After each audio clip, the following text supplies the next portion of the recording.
this is one of the VIPs here. He is one of the original sons from Ben's.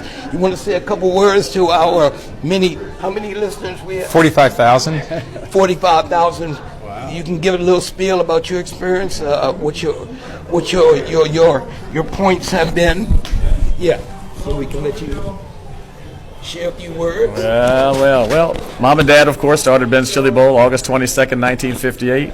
Back then it was a segregated Washington. It was called Black Broadway from all the jazz greats that played up and down U Street. Duke Ellington, Cab Calloway, Lena Horne, all of them were here.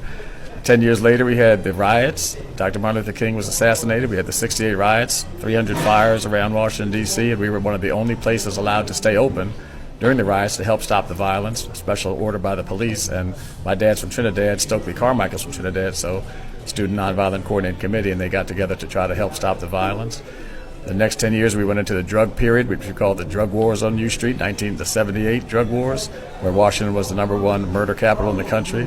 So we opened in 58, survived the riots of 68, the drug wars of 78, and by 88 the metro construction, what we call the green-eyed monster, because it was the Green Line, which was probably the worst time for us because they dug up the entire street in front of us.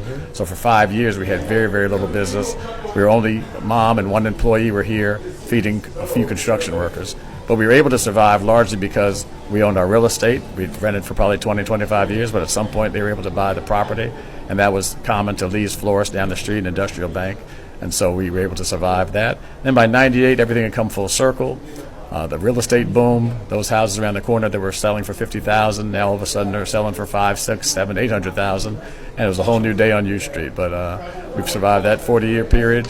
And everything came full circle. And by 2008, we had a new first African-American president, Obama, who came to the Chili Bowl, and that's took it to a whole new level with the tourists from all over the world. Yeah. There you go. All right. Thank you so much.